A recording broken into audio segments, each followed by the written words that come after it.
Chapter 1. The Body, 1999. A group of 5 climbers move slowly across the north face of Everest. Suddenly, one of them sees something strange on the rocks below him. Something whiter than the snow. Carefully, he climbs down towards it. Then he calls his friends on his radio. "Come down here," he says. "Look at this." Coming closer, they see it is the dead body of a climber. The wind has blown some of the clothes from the body, and the skin is clean and white, like new stone. In the icy cold, it looks like the body of a man who died a few days ago. But the bits of clothes that are still on the body are old, brown and grey, nothing like the brightly coloured clothes that modern climbers wear. The body is lying face down. Above the head, the fingers of one hand are dug into the icy ground. One leg is broken in 2 places below the knee, and the other leg is lying over it. The body looks strong and healthy, they think, like the body of a runner or dancer. The climbers photograph the body carefully. Then, very gently, they touch the dead man's clothes, the hobnail boots, the trousers and shirt made of wool. How little he was wearing, they think, on this icy cold mountain. "I walk out on the street in Seattle with more clothing than he had on," one of them says. Yet here they are, at 8,155 metres on Mount Everest, the highest mountain in the world. Who is this man? He can only be one of 2 people, they think. But which one? Then they find a name inside his shirt. George Lee Mallory, it says. But who is George Lee Mallory? Why are these climbers so interested in him? How did he die? And what happened to him before he died? Where is his friend, Andrew Irvine? And the most important question of all, was this man, George Mallory, the first man to reach the summit of Everest?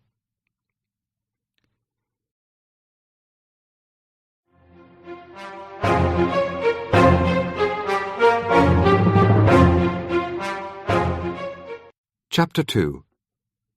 Dangers. The climbers do not stay long with the body, because Mount Everest is one of the most dangerous places in the world. There are many things that make it difficult to stay alive here. The most important of these is the height. The top of Everest is 8,850 metres above sea level. As you climb up the mountain, the air becomes thinner. It has less and less oxygen. Most people live less than 900 metres above sea level, where the air is full of oxygen. Above 2,000 metres, the air is thinner, and people find it harder to breathe. At 4,000 metres, it is harder still.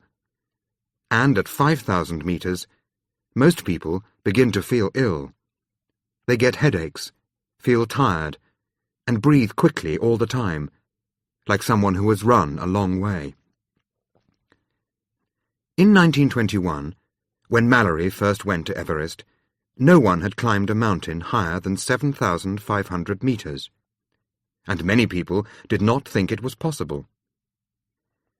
"If climbers don't have enough oxygen, they'll be too tired to climb," they said. "And they won't be able to think clearly either, so they will make stupid mistakes, forget to eat and drink, or talk to people who are not there.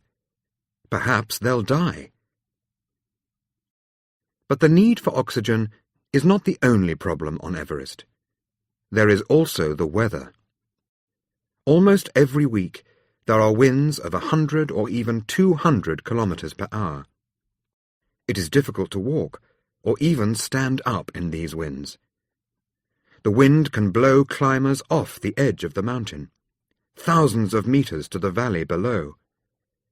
Climbers sometimes sit in their tents for days, unable to sleep because of the noise, and afraid that the wind will blow their tents away. And then there is the cold. Temperatures on Everest often fall below -20 degrees Celsius. But the wind makes that feel much colder. But before anyone can climb Everest, they have to get there. Tibet, in China, is to the north of Everest, and Nepal is to the south. And, until 1950, Nepal refused to let any foreign climbers enter their country. So the earliest climbers, like Mallory and Irvine, had to get to Everest from the north, through Tibet, and that was not easy at all.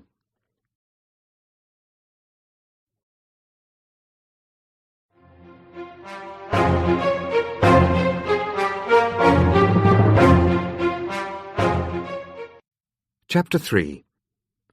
Through Tibet to Everest, 1921. Until the early 19th century, nobody in the West knew about Mount Everest. People in Tibet knew, of course. They called it Chomolungma, Goddess Mother of the World. And to people in Nepal, it was Sagarmatha, Goddess of the Sky. But no one in Tibet or Nepal had ever climbed the mountain. They thought that was a very strange idea, and no foreign person had ever been so far into the Himalayas. But in the 1830s, a British soldier, called George Everest, was making maps in North India. He made the first maps of the Himalayas, and measured the height of some of the mountains. But Everest finished his work in 1843, and he never saw Chomolungma. The first British man to see the mountain was Everest's friend, Andrew Waugh. In 1852, Radhanath Sikdar, who worked for Waugh, said he had discovered the highest mountain in the world. It was measured carefully many times. Then, in 1856, Waugh said that this was the highest mountain in the world. He gave it the name of his old friend, George Everest, in 1865.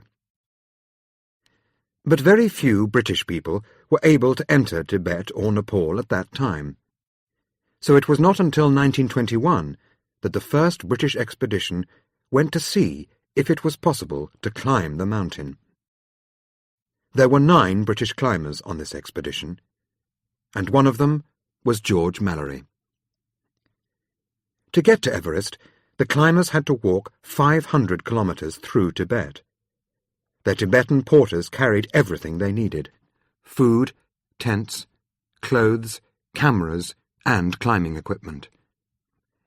It was a long, difficult journey, which took a month. They were always climbing, at first through river valleys with tall trees, colourful flowers and birds, then onto a wide stony place where nothing grew. There was no sound except the wind, and all the time the air was becoming thinner. The climbers walked past Tibetan villages, high up on the sides of mountains, and came to Rongbuk, the highest monastery in the world, 4,800 meters above sea level. The monks in the monastery looked at the visitors in surprise, wondering why they wanted to climb the dangerous mountain. The climbers decided that the best way to get onto the mountain was to go up the East Rongbuk Glacier. From there, they planned to climb to the North Col, a small, flat place on the north ridge of Everest. By this time, it was late in the year, and the winds were getting stronger. They had not planned to get to the summit this year, but only to look for a way up. But, On the 23rd of September, 1921, Mallory, with 2 other climbers and 3 porters, climbed up the steep ice wall of the East Rongbuk Glacier. When they reached the snow ridge of the North Col the next day, they could see the summit, 1,800 metres above them. But at 7,000 metres, it was difficult to breathe, and they moved slowly, and they could hardly stand up in the strong, icy winds. They would have to go down and come back next year.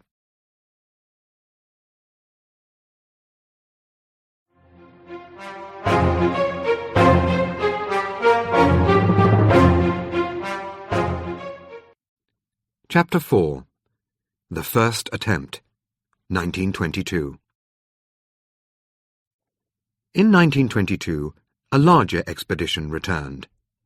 They brought oxygen with them this time, but the equipment was very heavy, and it did not always work. Many of the climbers wanted to climb the mountain on their own, if possible without help. So climbing with oxygen was not popular with most of the climbers. 4 climbers set out on the first summit attempt: Mallory, Morshead, Norton, and Somerville. With 5 porters, they left Camp 4 on the North Col at 7 a.m. There was a terrible cold wind, and the climbers moved slowly, cutting steps in the snow for the porters behind them. They hoped to reach 8,230 metres that day. But at 7,620 metres, they were too cold and tired to go on. They found a place for Camp 5, and the porters left their loads here and went back down. The 4 men crawled into their 2 small tents to rest. But all night there was a high wind, and it was difficult to breathe or sleep. To get water to drink, they had to melt snow over a small cooker, which took a long time.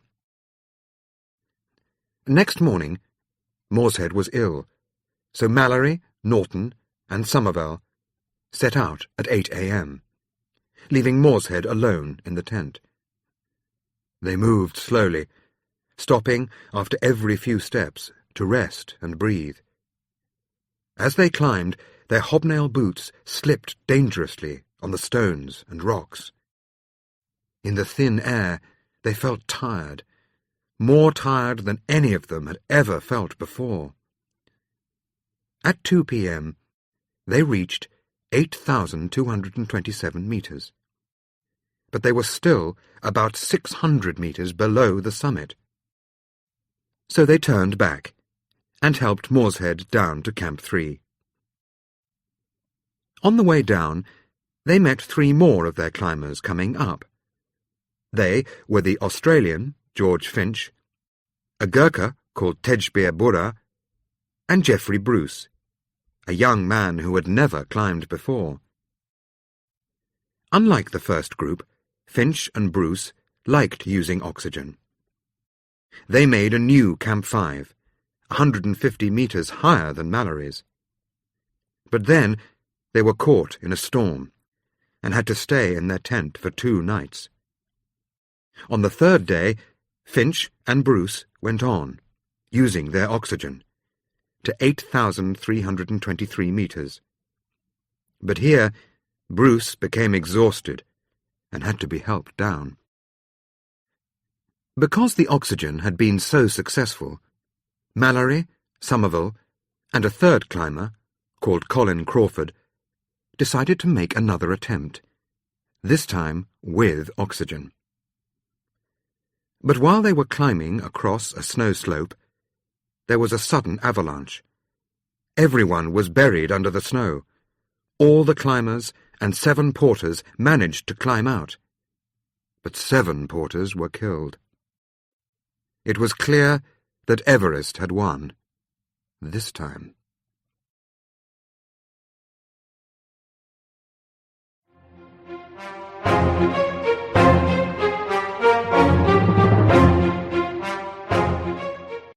Chapter 5.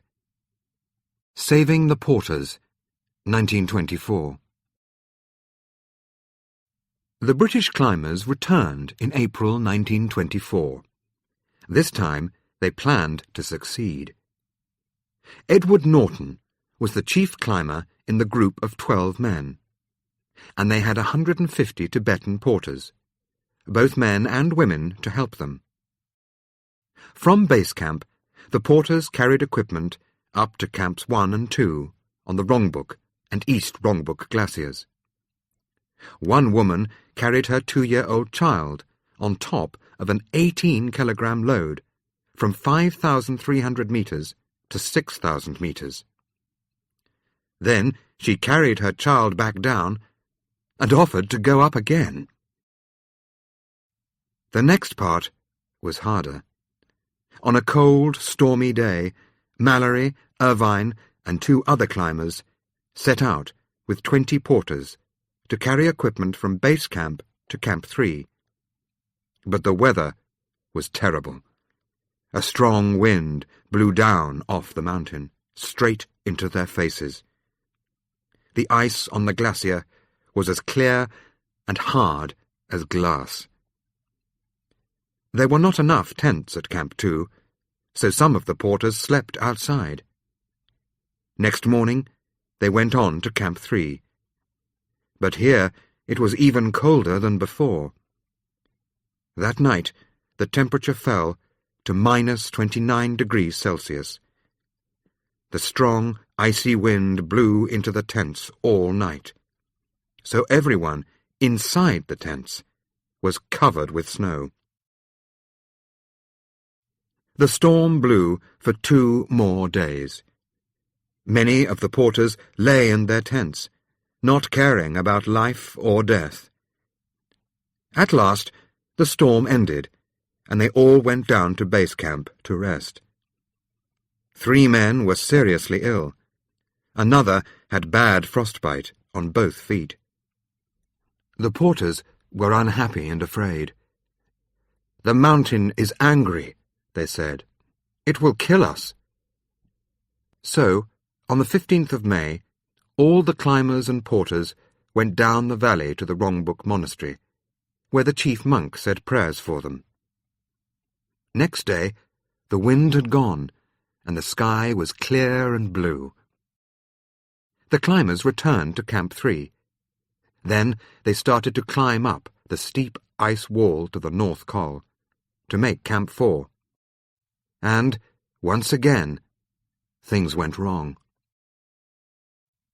The ice was covered with new snow after the storm. There were many crevasses, deep holes in the ice, which were difficult to see under the snow. This was the place where 7 porters had died in 1922. This time 4 people set out: Mallory, Norton, Odell, and Lapka Tsering. They climbed carefully, cutting steps in the snow. They crossed several deep crevasses. Then, just below the North Col, they came to a steep slope about 100 meters high. It was a dangerous place. The slope was covered with new, soft snow. At the foot of the slope was a wall of ice, falling hundreds of meters to the valley below. Mallory climbed slowly up the slope, while Norton and Odell held him from below on a rope. After half an hour, they reached the top and found a place for Camp 4. But all the climbers were tired. On the way down, the snow suddenly collapsed under Mallory's feet, and he fell into a crevasse. Only his ice axe, across the top of the crevasse, saved him. No one had seen him fall. He looked up at the sky, then down into the deep blue hole below him. One mistake here could mean death. Very slowly and carefully, he pulled his tired body up the ice wall and out onto the snow. When the climbers got back to Camp 3, they were all exhausted. Their heads ached, and they coughed all night in the thin, cold air. Next day, 3 more climbers, Somerville, Irvine and Hazard, and 12 porters, climbed the snow slope to Camp 4. Somerville and Irvine came down, leaving Hazard behind with the porters. That night it snowed heavily, and the temperature fell to -31 degrees Celsius. The exhausted porters shivered in their tents. All next day, Norton, in Camp 3, waited for them to come down. At last he saw them coming, black dots on the snow. But only 8 porters and Hazard arrived at Camp 3. 4 porters had turned back, afraid that they would fall. So now 4 porters were alone at Camp 4, and more snow was falling, making the steep slope more dangerous than ever. Without help from the climbers, the porters would die. All the climbers were tired and ill. Mallory and Somerville had bad throats and were coughing badly. It snowed heavily all night. But next morning, Norton, Mallory, and Somerville climbed slowly up towards Camp 4. It was difficult, dangerous work. They reached the snow slope and called out to the porters above them in words like these. "Are you alive?" the climbers asked. "Can you walk?" "Yes, sir," a porter answered. "But we're afraid. It's too dangerous. If we slip, we'll fall and die." "If you stay there, you'll die of cold," Norton said. "Wait there. We're coming to get you." Very carefully, Somerville climbed across the steep slope towards the 4 porters. He had a rope round his waist. Mallory and Norton held the rope from below to keep Somerville safe. But when he was 5 meters away from the porters, Somerville reached the end of the rope. "What do I do now?" he thought. "We have no more rope, and it will soon be dark." "Come across," he called out to the porters. "It's not far. Carefully, one at a time." The first 2 porters reached Somerville safely. Then they climbed past him, holding the rope, towards Norton and Mallory. Somerville looked at the last 2 porters. "Come on," he said. "It's not difficult. One at a time." But the porters were afraid, and both started together. A second later, they slipped and fell. They slid past Somerville down the slope, towards the valley, thousands of meters below. But then, a few meters from the edge of the slope, they stopped. "Don't move," Somerville said. "Just wait for me." He drove his ice axe deep into the snow. He untied the rope from his waist and passed it round the head of the ice axe. Then, holding his end of the rope with one hand, Somerville climbed down until he could just reach the men with his other hand. He pulled up the first man, then the second. They climbed along the rope to Mallory and Norton. Somerville tied the rope round his waist again and climbed back after them. Even now they were not safe. It was nearly dark and a long way above Camp 3. One of the porters, Namgyar, could not use his hands, because he had bad frostbite. But, at last, they reached Camp 3, where 2 more climbers, Noel and Adele, were waiting with warm food. All the climbers were exhausted. Mallory and Somerville could not stop coughing, and Norton's feet hurt badly. Helping the 4 porters had made them very, very tired, and they were nowhere near the summit of Everest. Slowly, they went down to Camp 1. They needed time to rest and to decide what to do next.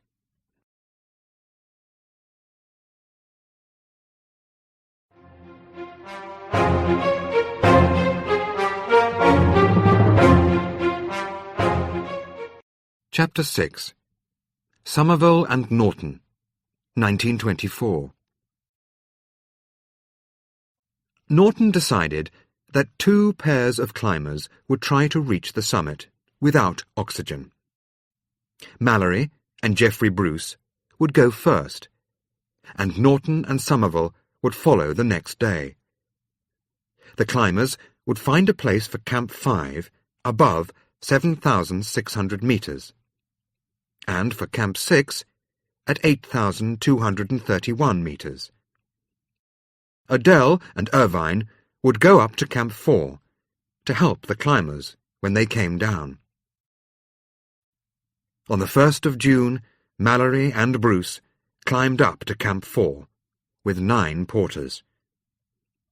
The next day was clear and sunny, but above the North Col they met a terrible icy wind. It was difficult to stand, hardly possible to walk. Only 5 porters continued with Mallory and Bruce. At 7,600 metres, they found a place for 2 small tents on a steep slope. Camp 5.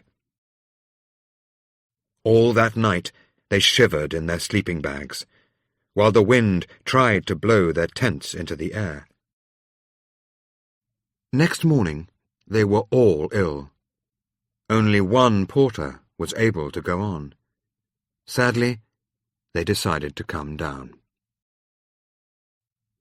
As they went down, they passed Norton and Somerville, with 4 more porters, coming up.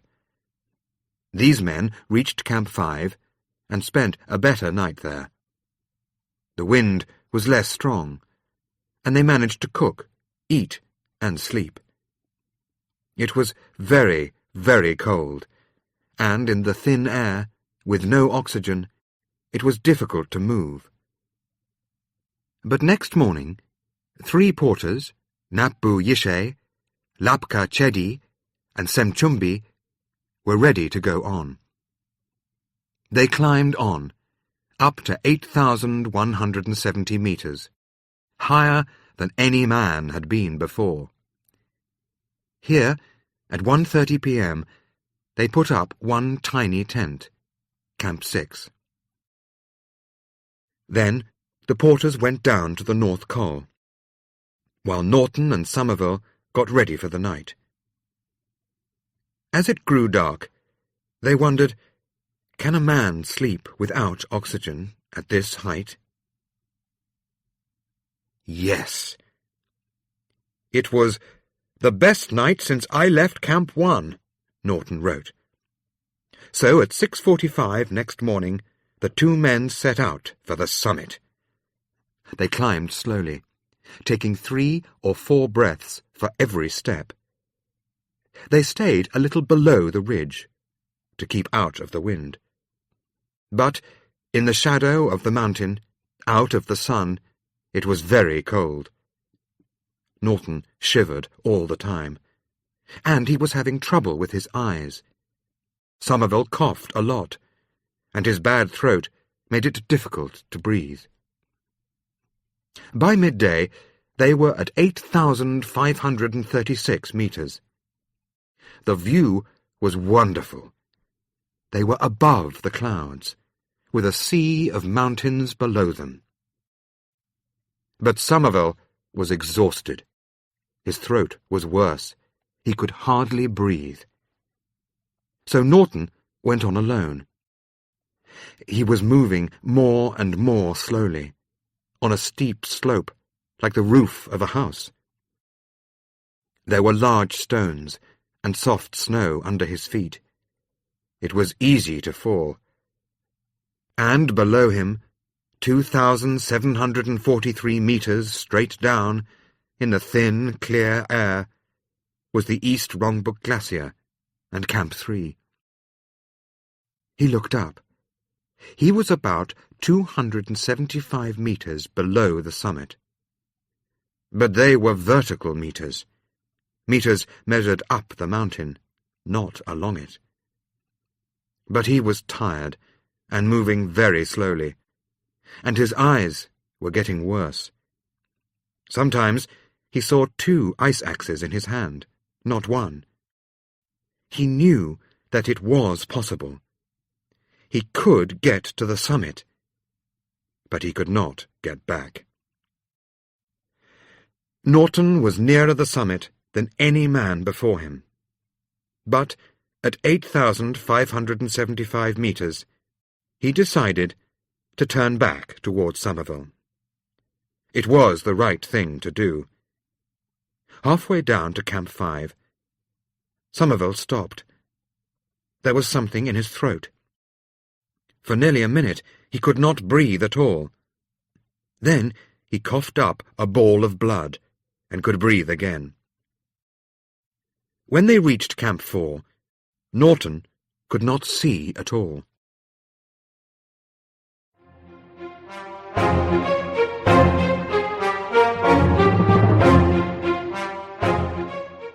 Chapter 7. Mallory and Irvine, 1924. But, to Norton's surprise, there were 2 more climbers at Camp 4, Mallory and Irvine. Mallory had decided to try again, with oxygen this time. Irvine was young, and he had not climbed many mountains, but he understood the oxygen equipment better than anyone. So Mallory decided to climb with him. On the 6th of June, they set out for Camp 5. 8 porters carried food and oxygen. Next day, they went on to Camp 6 with 4 porters. There, Mallory sent them back down with a note to Noel, who was filming the expedition. Dear Noel, we'll probably start early tomorrow, 8th, in order to have clear weather. It won't be too early to start looking out for us, either crossing the rock band under the pyramid or going up Skyline at 8 p.m. Mallory wrote p.m., but meant a.m. Yours ever, G. Mallory. Behind them, Adele climbed up to Camp 5, with food to help them when they came down. Mallory left a note for him too, asking him to wait at Camp 4 the next evening. The weather was fine, he said, but the oxygen was very heavy to carry. Adele was climbing alone, without oxygen. He spent the night at Camp 5, and then climbed up towards Camp 6. At 7,900 meters, he found some very old rocks. Studying rocks was Adele's job, and the rocks that he found showed him that Everest had once been under the sea. At 12:50 p.m., the clouds cleared above him, and he could see the summit ridge of Everest. High on the ridge, he saw 2 tiny black dots moving on the snow. They climbed quickly to the top of a rock step near the summit. Then the clouds came back, and they disappeared. It was Mallory and Irvine, climbing strongly towards the summit. But Adele thought they were a little late. Was there enough time for them to get to the summit and then down to Camp 6 that night? He climbed up to Camp 6 and left some food for them in the tent. Then he climbed higher towards the summit, calling out for them, but no one answered. He wondered what to do.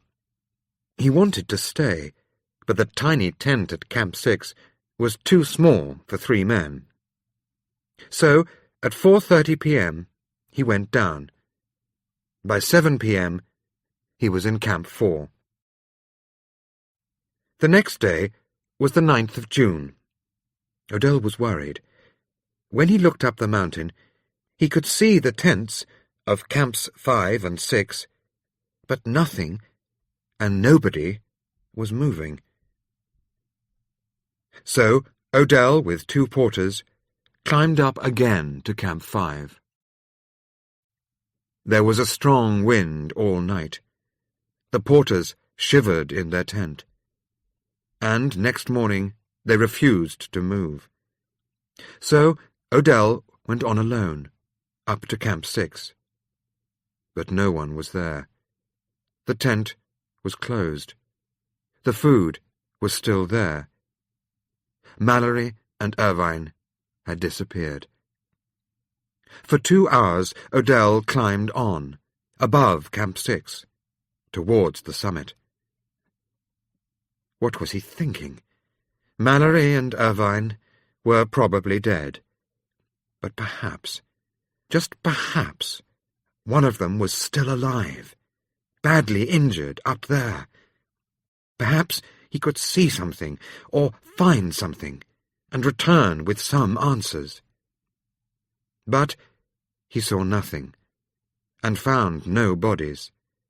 Sadly, he turned back. At Camp 6, he went into the tent and pulled out 2 black sleeping bags. He put them on the snow in the shape of a T. It was a message to the others, far below, that Mallory and Irvine were dead. But what happened to them?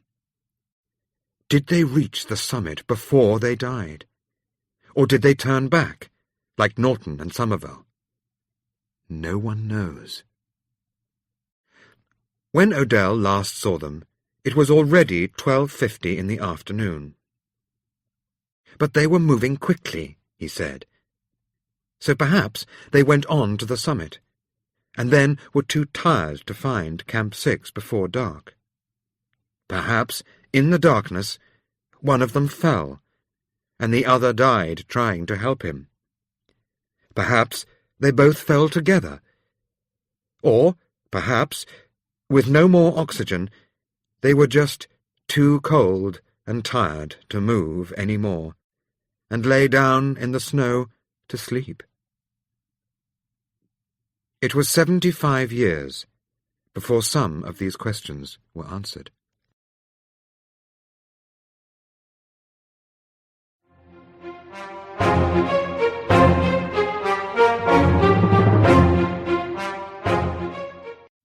Chapter 8. To the South Col, 1953. After 1950, Western climbers could no longer enter Tibet, but they could enter Nepal. In 1951, a British expedition went to the southern side of Everest for the first time. And, in 1952, a Swiss climber, called Raymond Lambert, made an attempt on the summit with Tenzing Norgay. Tenzing was one of the Sherpa people of Nepal, who are excellent climbers and know the mountains well. Together, Lambert and Tenzing almost reached the summit.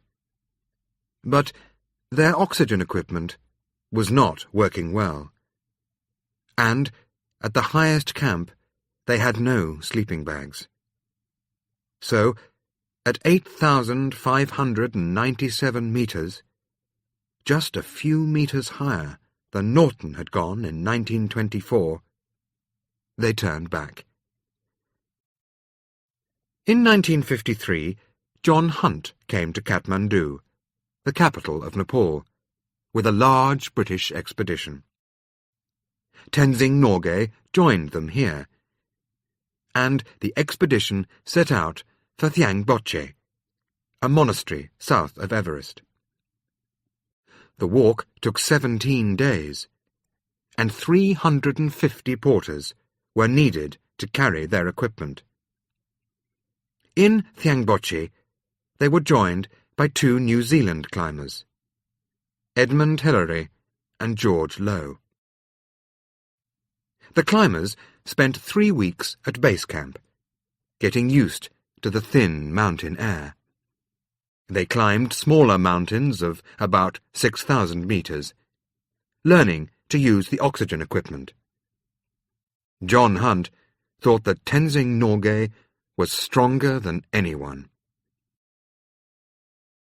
Their first problem was to find a way up the Khumbu icefall onto the Khumbu Glacier.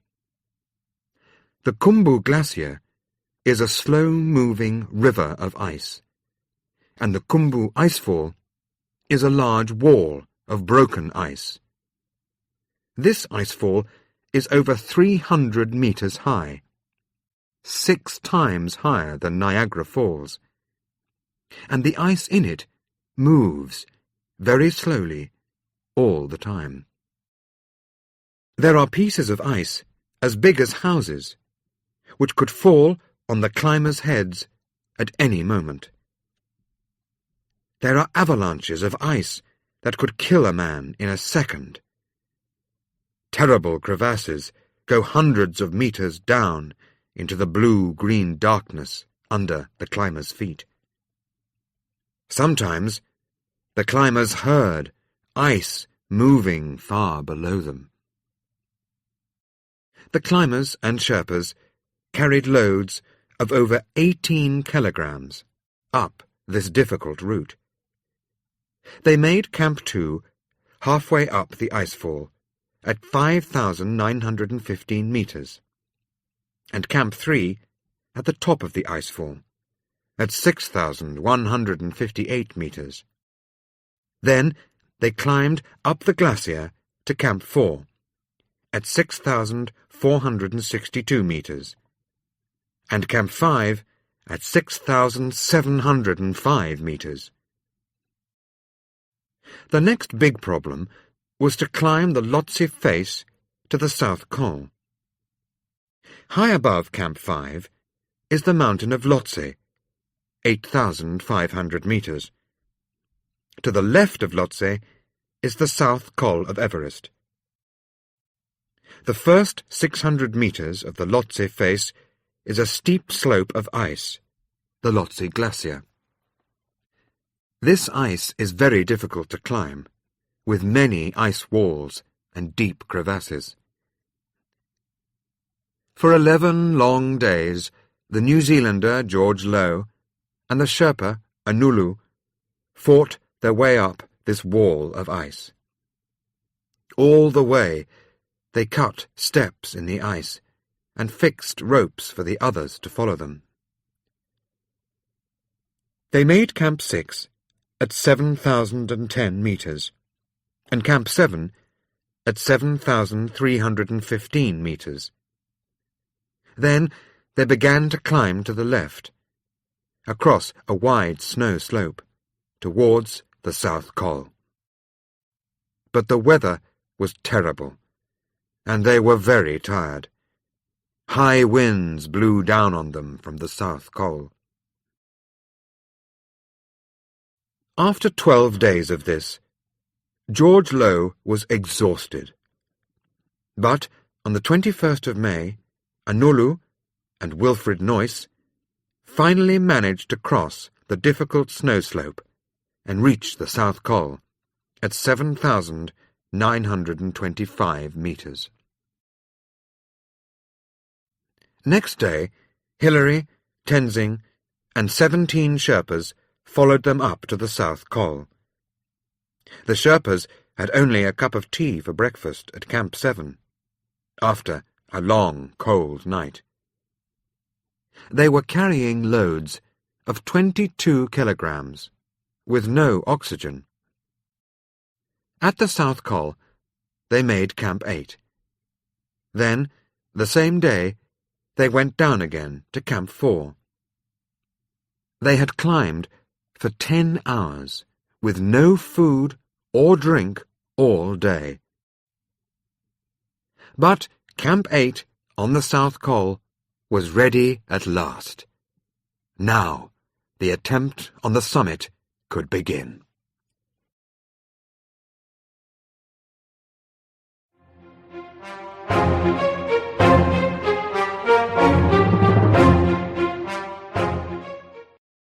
Chapter 9. The South Summit, 1953. On the 22nd of May, the first two summit climbers, Tom Bourdillon and Charles Evans, set out from Camp 4 to the South Col. John Hunt and two Sherpas went with them, carrying heavy loads.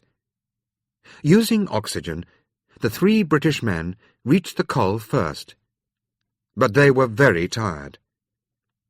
And when they took off their oxygen equipment, they could not think clearly. It took them over an hour to put up a tent in the terrible wind. When the Sherpas arrived, they collapsed in the tent and could not move.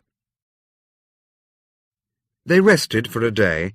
Then John Hunt and the Sherpa de Namgyel set out to climb higher. They both had oxygen and were carrying about 20 kilograms.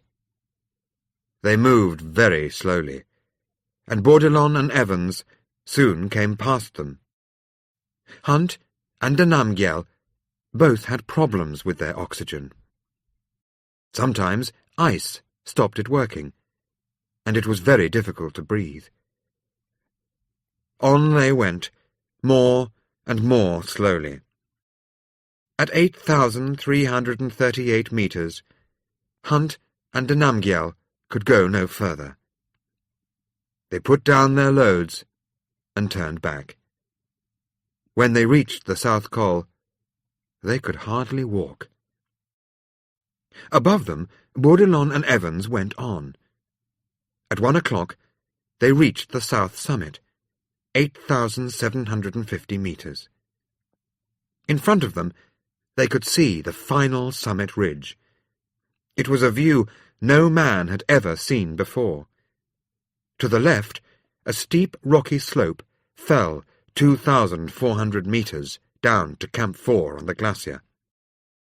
To the right, there was a line of white snow cornices, over a drop of 2,500 meters. Should they go on? This was their one chance to get to the top. But was it safe, or would they die, like Mallory and Irvine before them? They stood and looked and thought. Evans had already had trouble with his oxygen. Bourdillon had fixed it, but they did not have a lot of oxygen left. They thought it would take 3 hours to reach the summit, and 2 hours to get back to the south summit. By then it would be 6 o'clock, and they would have to climb down another 900 meters without oxygen to Camp 8. It was too far. So, sadly, they turned back. But it was the right thing to do. The wind grew stronger, and clouds came up. It was difficult to find the way. They were very tired, and several times they slipped on the way down. At one point, Evans slipped and fell. He slid past Bourdillon like a bullet, and pulled him off his feet. A moment later, they were both sliding down the snow towards the glacier, thousands of feet below. Quickly, Bourdillon turned onto his face and dug his ice axe into the snow. The ice axe stopped them, but they had nearly died. Was this what happened to Mallory and Irvine, 29 years earlier? They wondered. A sudden fall on the way down, and no one to help? It could happen so easily. When they reached Camp 8, they were exhausted. Their faces were covered with ice, and they could hardly walk. "They look like strangers from another planet," John Hunt said. But they had climbed higher than any man before them.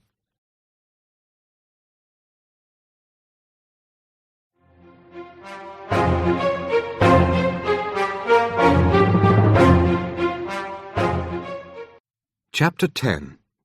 On Top of the World, 1953. Hillary and Tenzing were already at Camp 8, together with John Hunt, De Namgyel, and Ang Temba. Gregory and Low were there too, with 3 more Sherpas. But the weather was bad. A terrible wind blew straight across the South Col, and the temperature fell to -25 degrees Celsius. Hillary said that it was one of the worst nights he had ever lived through. No one could sleep. They sat shivering in their tents, hoping that the wind would not blow them away. Bourdillon and Evans were exhausted. 3 of the Sherpas were ill, and Hunt, like Ang Temba and De Namgyel, had now spent 3 nights at 7,925 meters. Next day, it was difficult for Bourdillon to walk, so Evans, John Hunt, and De Namgyel helped him and Ang Temba down to Camp 7. Gregory, Low, and 3 Sherpas spent another night at Camp 8 with Hillary and Tenzing. On the morning of the 28th of May, the wind began to fall. Hillary and Tenzing got ready to set out. Gregory and Low's job was to start first and make Camp 9, somewhere below the south summit. But 2 of their 3 Sherpas were ill, so Low, Gregory, and Ang Nyima carried everything between them. With their oxygen, they carried about 18 kilograms each. Hillary and Tenzing followed at 10 a.m., carrying about 22 kilograms each. Then, at 8,338 meters, they found the loads which Hunt and De Namgyel had left, and picked them up too. Now they were carrying 27 kilograms each. At 2:30 p.m., they found a small place for Camp 9, at 8,506 meters. Gregory, Low, and Ang Nyima dropped their loads and went down. Hillary and Tenzing put up their tent and crawled inside. The wind was very strong, and they were afraid the tent would blow away. That night, the temperature fell to -27 degrees Celsius. But by 4 a.m., the wind had stopped, and the sky cleared.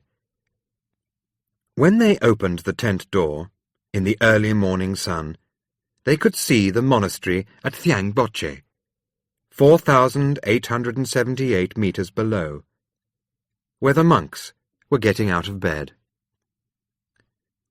They melted snow for a warm drink and checked the oxygen equipment carefully. Tenzing had worn his boots all night, but Hillary had taken his off, and they were as hard as ice. He had to heat them over the small cooker to make them soft. At 6:30 a.m., they set out, and by 9 a.m., they reached the south summit. They sat down and studied the summit ridge carefully. It looked frightening, Hillary thought. The snow cornices to the right were very dangerous. They were like fingers of soft snow, 2,500 meters above the valley below. And the rocks on the left looked very difficult too. But the snow just above the rocks looked better. Perhaps it was possible to climb there. As soon as they stepped onto the snow, they were happy. It was good, hard snow, so cutting steps in it was easy. But it was still very dangerous. One slip, and they could fall thousands of meters. Hilary went first, cutting steps in the snow. Behind him, Tenzing put the rope around his ice axe and dug it into the snow, to keep them safe. Then Hilary stopped, and Tenzing went first, cutting steps. First one man, then the other.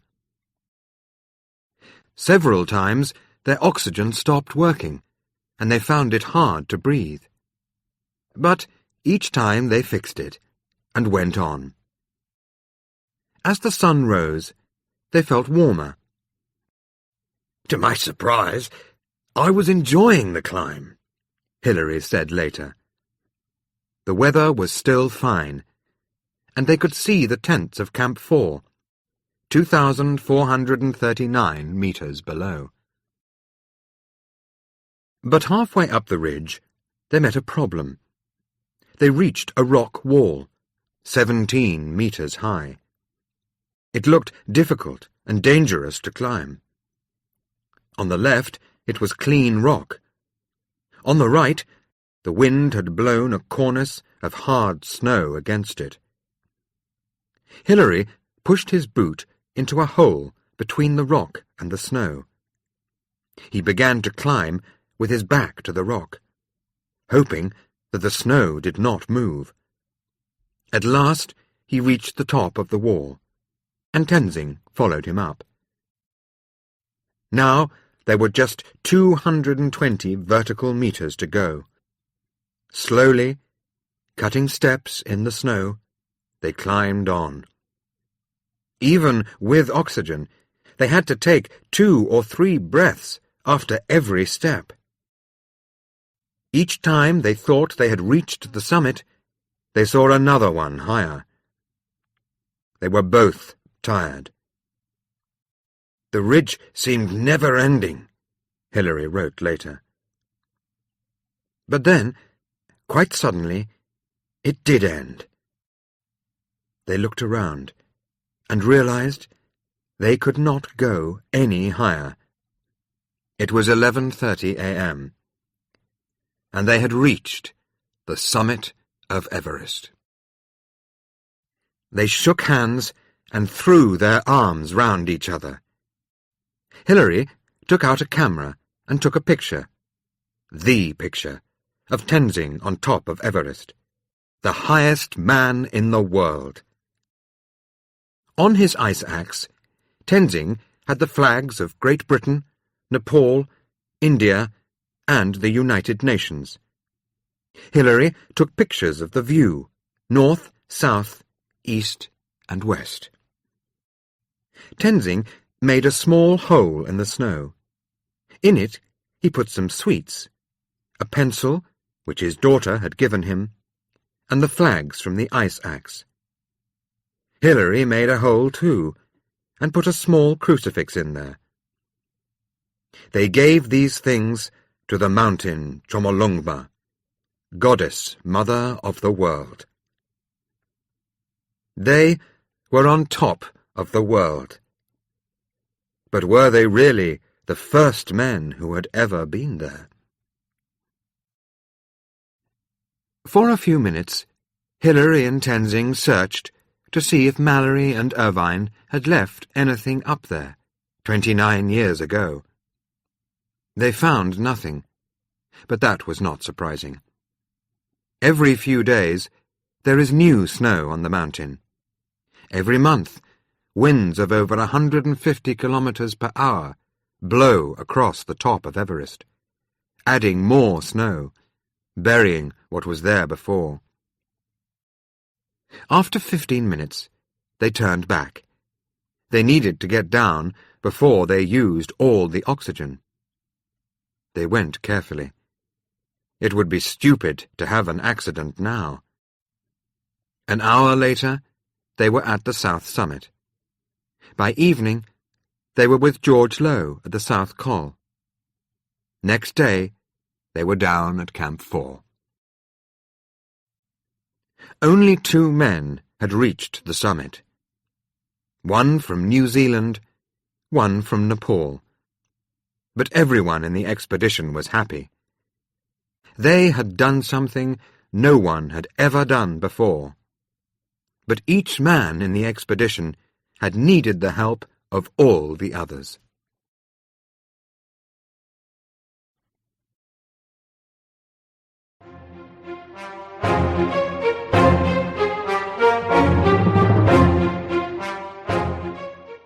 Chapter 11.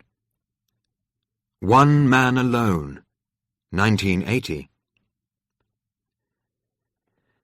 Since 1953, many hundreds of men and women have climbed Everest, most of them in large expeditions. Some groups have been very large indeed. In 1975, a Chinese expedition with 400 people managed to send 9 climbers to the summit. They left a small metal tripod there, fixed to the rock. In 1985, a Norwegian expedition sent 17 people to the top. All these climbers, like Hillary and Tenzing, needed the help of many others. Almost all of them used oxygen, too. People have climbed Everest from the south, north, and west. But the first climber to climb the mountain all alone, with no oxygen at all, was Reinhold Messner. In 1978, 2 climbers, Reinhold Messner and Peter Habeler, joined a large German-Austrian expedition, climbing from Nepal. Most of the expedition were using oxygen, but Messner and Habeler decided to climb without it. After the success of Hillary and Tenzing in 1953 using oxygen, Messner said, the whole world thought that this must be the only way. But the early climbers did not think so. In 1924, Norton climbed to 8,575 meters with no oxygen. So, Messner thought, perhaps it is possible to climb 273 meters more. He tried twice. The first time, he reached the South Col with 2 Sherpas. But they were caught in a terrible storm. Their tent nearly collapsed in the wind, and they spent 2 nights without eating or drinking before they came down. But a few days later, Messner tried again, with Peter Habeler, and in 10 hours they climbed from the South Col to the summit, with no oxygen at all. But back at the South Col, they were very ill. Habeler had a terrible headache. Messner had taken off his goggles to make a film, and the bright snow had hurt his eyes. Just like Norton in 1924, he lay in his tent all night, unable to see anything. The 2 men needed help to climb down from the South Col next day. 2 years later, in 1980, Messner began a new attempt. This time, he went through Tibet, like Norton and Mallory in 1924. But Messner did not take a lot of heavy equipment and hundreds of porters. He just went with his girlfriend, Nina, and 2 Chinese people came with them to show them the way. They started at the same place as the British base camp in 1924.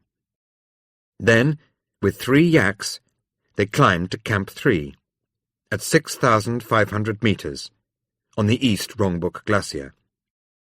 Then the 2 Chinese went back to base camp, while Nina and Messner stayed at Camp 3 for 10 days, getting used to the height. On the 24th of July, Messner climbed to the North Col, at 7,000 metres. But he felt very tired, and there was too much soft snow. So he and Nina returned to base camp, and spent 3 weeks walking and climbing above 5,000 metres. Each day they grew stronger, and breathed more easily in the thin mountain air. On the 15th of August, they returned to Camp 3, and on the 17th of August, Messner climbed up to the North Col again, much faster than before. Now he was ready, he thought. He came down to Camp 3 to sleep. That night he ate and drank and slept for a while. Then he got up, dressed carefully, and packed his rucksack with everything he needed. Food for a week, a small cooker, tent, sleeping bag, camera. He had a head torch, to see in the dark, 2 ski sticks, crampons, and a strong, light ice axe. He touched Nina's face gently with his lips and stepped out of the tent into the night. "I shall be thinking of you," she said sleepily. "Bye-bye." "Bye-bye." The words came out of the night, and then he was gone. An hour later, he nearly died. When he was 500 metres above the camp, the snow suddenly collapsed under his feet, and he fell into a crevasse. His head torch went out, and everything was dark. He had decided not to take a radio with him. Now he was frightened. He could see nothing, and it was not possible to call for help. Then the torch came on again. He was standing on a snow bridge, about 1 metre square, above a deep black hole. He looked round. There was a small ice ridge to the left, going up. But to climb that, he needed crampons on his boots, and his crampons were in his rucksack. Very carefully, he got them out and put them on. Carefully, he reached forward across the crevasse with his arms. Then he stepped across onto the ridge. Right foot first, then left. The crampons held in the ice.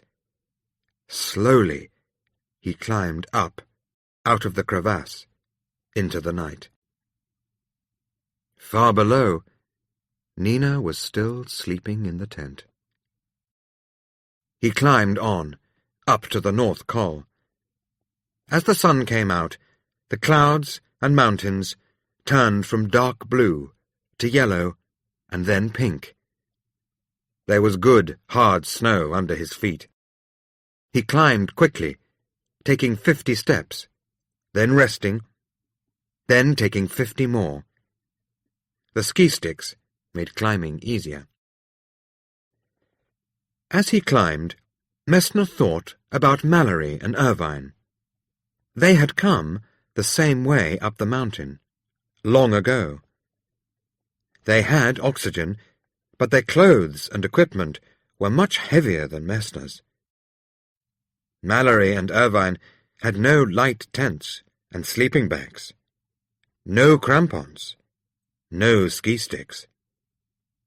But when Odell last saw them, they were high up on the North Ridge. 2 tiny black dots on the snow, going strongly. Did they reach the summit, he wondered, or did they die before that? Far below him, Nina stood outside the tent, watching Messner climb higher and higher. To her, he was now a tiny black dot on the snow. "I would like to climb with him," she wrote in her diary. "One day, perhaps, I tell myself. The further he is from me, the stronger becomes my love. By 9 a.m., Messner was at 7,360 meters. He was tired and had to rest every 30 steps. Up here, the thin, dry air had only 1/3 as much oxygen as at sea level. His throat hurt, and for long moments he could think of nothing but breathing. "Still a bit more. You can do it," he told himself. "What you climb today, you won't have to climb tomorrow." At last, at 7,800 meters, high up on the North Ridge, he decided to stop. The view from here was wonderful. Some of the highest mountains in the Himalayas were below him. And 1,300 meters below, he could see the tiny red dot of Nina's tent. He took a long, long time to put up his tent. Again and again, the wind almost blew it away. He held it down with his ski sticks and ice axe. Then he pushed his rucksack inside and crawled in after it. But he could not rest. To get water, he had to melt snow with his small stove. His throat hurt, but he had to make himself drink. He was not hungry, but he had to cook and make himself eat. And that night, a storm came up. The temperature fell to -20 degrees Celsius. Winds of over 80 kilometers per hour tried to blow the tent off the mountain. Next morning, the wind had fallen, but Messner felt terribly tired. For an hour he lay in his tent, half asleep, unable to move. Every small thing, making a drink, eating, putting on his boots, was hard work. He had to argue with himself. "You must go on," he told himself. Then, a minute later, "Why don't I go down?" But he knew the answer to that. "I wanted to make the climb. I still want to." He took the tent down and packed his rucksack. The sky was blue. The sun was shining. But as he set out, the clouds and wind came back. His legs were tired, and his 18-kilogram rucksack seemed heavier than before. Every 15 steps now, he stopped to rest. There was too much new snow on the ridge, so he moved down onto the rocky north face, the same way that Norton had gone, also without oxygen. The rocks sloped steeply like the roof on a church. It was very quiet. But Messner began to hear voices. "Is that somebody talking nearby?" he wondered. "Is somebody there? I believe I hear voices. Perhaps it is Mallory and Irvine." By 3 o'clock in the afternoon, he was at 8,220 meters. He was too tired to go on any more. He could only take 10 steps now before resting. He found a flat piece of snow above a large rock and put up his tent there. He took a picture of the tent, then got inside his sleeping bag. Again, he had to melt snow to get water. And it was difficult to sleep. Even when he was resting in the tent, his heart was beating 100 times a minute. Next morning, he could see little. He was in the clouds. Should he go on, or wait? He wondered. No, he thought. He couldn't wait. It's now or never. Either or. I must either go up or go down. There is no other choice. He decided to leave the tent and rucksack behind. He put the camera in his pocket, picked up his ice axe, and set out. It was harder to climb without the ski sticks. He was afraid that he would fall. So he often climbed on hands and knees. As he climbed up to the ridge, it became steeper. Often he dug his ice axe into the snow above his head and lay on his face resting.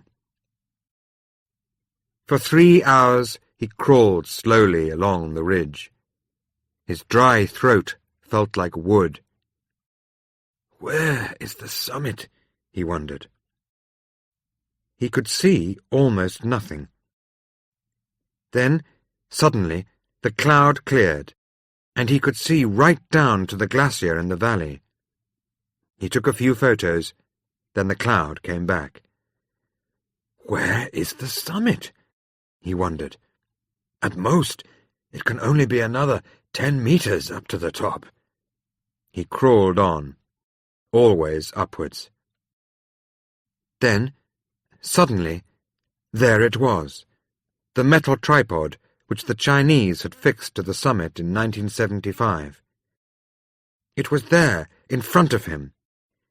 Messner had seen it before, in 1978. Now he took hold of it, like an old friend. He had done it. He was on top of the world, with nothing above him but sky. He sat down, like a stone. All he wanted to do was rest. But it was after 3 o'clock. He could not stay here in the dark.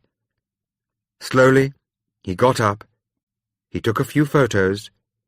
Then, at 4 o'clock, he turned to go. I must get back down, he thought. Half an hour too late means the end of me. On the way down, he started coughing badly. When he reached the tent, he lay in his sleeping bag like a dead man, but he could not sleep. He melted a little snow to drink, but ate nothing. Next morning, he left the tent where it was.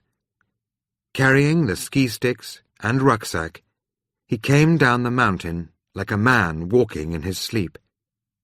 Twice he slipped and fell. Each time he turned on his face and dug his ice axe into the snow. Then, suddenly, on the glacier, he saw Nina standing in front of him.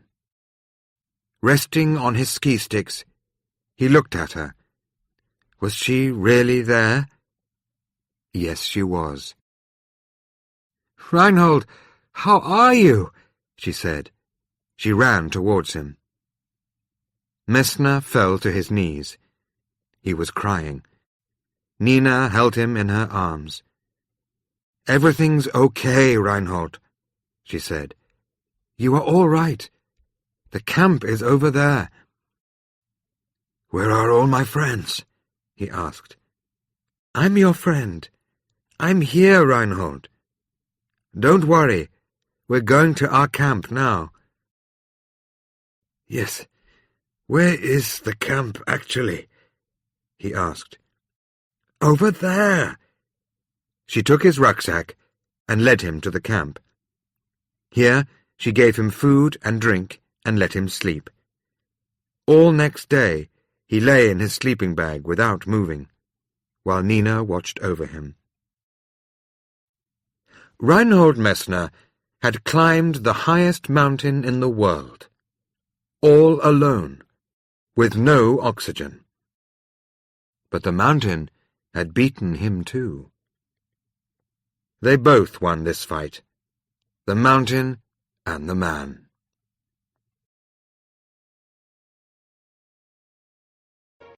Chapter 12. The Final Question. By 1999, many people, Both men and women had climbed Everest. They came from the USA, India, China, Japan, Italy, and many more countries. One climber, Goran Kropp, from Sweden, rode his bicycle to Everest, climbed the mountain without oxygen, and rode home again. But still, nobody had found an answer to the question, what happened to Mallory and Irvine? A climber called Jochen Hemleb became interested in this problem in 1988. He studied the problem for years, and his bedroom was full of books and photos of Everest. But with every new piece of information, there were new questions. In 1924, Odell was at 7,926 meters, climbing up behind Mallory and Irvine towards Camp 6. At 12:50 p.m., the clouds cleared, and Odell could see the summit ridge of Everest above him. High up on the ridge, he saw two tiny black dots moving on the snow. They were moving quickly. He saw them climb a rock step on the ridge. Then the clouds came back, and they disappeared. There are 3 rock steps on the northeast ridge. The first step, the second step, and the third step. The second step is much harder to climb than the first and third steps. It is a steep rock wall, like the front of a ship. But it is only about 250 vertical meters from the summit. And the third step is even closer. So the first question is, which of the 3 steps were Mallory and Irvine climbing when Odell last saw them? In 1924, Odell said it was the rock step at a very short distance from the base of the final pyramid, and both of them climbed quickly to the top of it. It is difficult to climb the second step, but much easier to climb the third step, and the first step is quite a long distance from the summit. So, at 12:50 p.m., Mallory and Irvine were probably at either the second step or the third step, only a very short distance from the summit. If that is right, did they stop there? Probably not. All the difficult parts of the climb were behind them. They had oxygen, and Odell said they were moving quickly. So did they reach the summit before they died? Many people think it is quite possible, but others think Odell made a mistake. He only saw them for a moment, they say. He probably saw them climb the first step, much further from the summit. Reinhold Messner agrees. Mallory did not climb the second step, he says. Odell saw them on the first step. So who is right? And how can we know? In 1933, a British climber found Irvine's ice axe at 8,460 meters, just below the first step. But why was it there? Did he put it down, or drop it in an accident? And did this happen on the way up, or the way down? No one knows. In 1960, a Chinese climber found an old wooden tent post and rope, like those used in 1924, just below the second step. And in 1979, a Japanese climber met another Chinese climber, Wang Hongbao, on the mountain and heard a strange story. 4 years earlier, Wang said, he had found a body, an English dead, near the Chinese Camp 6, at 8,100 meters. Was this Mallory, perhaps, or Irvine? The Japanese climber wanted to ask more questions. But the very next day, Wang himself was killed in an avalanche. So the questions continued. In 1999, Jochen Hemleb was part of an expedition that set out to find some answers. From Tibet, they climbed slowly up the East Rongbuk Glacier to Camp 5, just under the northeast ridge. At 7,900 meters, one climber, Andy Politz, reached the place where Adele had last seen Mallory and Irvine far above him. Where had they actually been when he saw them? Politz looked up. He could clearly see each of the first, second, and third steps. "You are really close to them at that point," he said. "And there was only one place that was a very short distance from the base of the final pyramid. And that was the third step, the one nearest the summit." He took a lot of photographs and video film to make this clear. The 5 climbers reached Camp 6 near the place where Wang Hongbao had seen the English dead.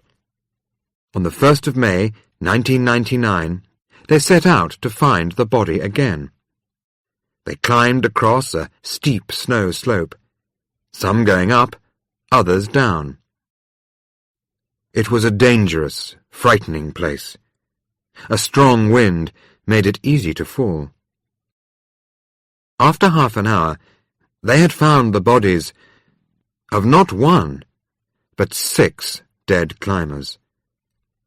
All the dead bodies had broken arms or legs, and the climbers knew that at any moment they could fall and die too, like the men before them.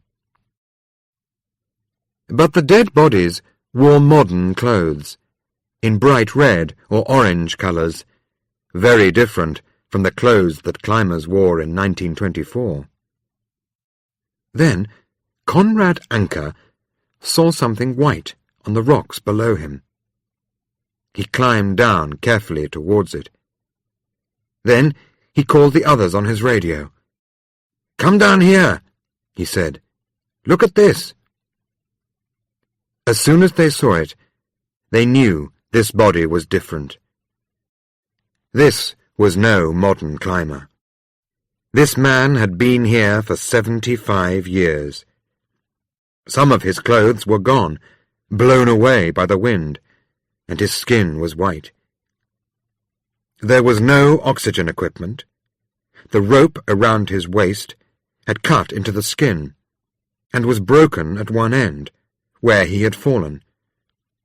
One leg was broken in 2 places. His head and arms were cut. They stood and looked at the body quietly for a while. They took photographs. Then, very gently, they began to look in the pockets of the man's clothes. One thing they hoped to find was a camera. In 1924, when Mallory and Irvine set out for the summit, Somerville gave Mallory a small camera to take with him. Did Mallory take photos at the summit or not? The camera could give the answer. In Mallory's pockets, they found some sweets, some letters from his brother and sister, a knife, a broken watch, his snow goggles, but no camera. They looked carefully all around, but the camera was not there. It was too cold and dangerous to stay there long, but they did not want to leave the body as it was. For all of them, Mallory was a great man, one of the first and bravest of all the men who tried to climb Everest. So, before they left, they decided to bury his body. They covered the body with big stones. Then they said prayers over the body. They had found one body, but they were still looking for answers. It was clear, though, that Mallory had stopped using oxygen.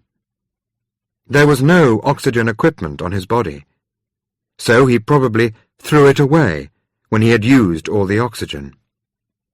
That means Mallory and Irvine did not turn back early, like Bourdelon and Evans in 1953, when they still had enough oxygen to get back to Camp 6. Probably they went on, trying to reach the summit, even when they knew it was dangerous. Mallory's snow goggles were in his pocket, so perhaps he was coming down after dark. The broken rope round Mallory's waist shows that the two men were probably still climbing down together. The moon went down early that night, at 11:25 p.m. After that, there was only starlight to help them. They were tired, thirsty, and had no oxygen. But they were only 400 meters from the tiny tent at Camp 6, where Adele had left food. They were almost safe. And then something happened. Perhaps something like this. They are climbing down together in the dark. Irvine is going first. Mallory is behind. Suddenly, Mallory slips and falls. Irvine tries to save him, but the rope breaks. Mallory falls faster and faster. When he hits the ground, his leg breaks in 2 places, but he does not stop. He is sliding down the steep slope, towards the Rongbuk Glacier, thousands of feet below. He has dropped his ice axe, but he turns on his face and digs his fingers into the snow above his head, trying to slow down. He stops, but he has hit his head on a rock. He lies there, unable to move, dying alone in the dark. Somewhere far above him, Irvine is injured too. He calls to Mallory, again and again, but there is no answer. Slowly, he tries to crawl towards Camp 6, but he cannot find it. Alone and lost in the dark and icy cold at 8,200 meters, Irvine dies too. Did they reach the summit before they died? Only Mallory's camera can answer that question, and no one has found it. But there is one other important thing which no one has found. When Mallory left England in 1924, he took a photo of his wife, Ruth, with him, and he made a promise to her, in words like these: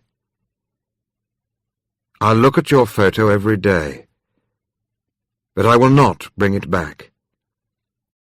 I'm going to take it with me to the summit of Everest. When I get there, I'm going to bury your photograph in the snow, on top of the highest mountain in the world." The 5 climbers searched carefully for the photograph of Mallory's wife in his pockets, but it was not there.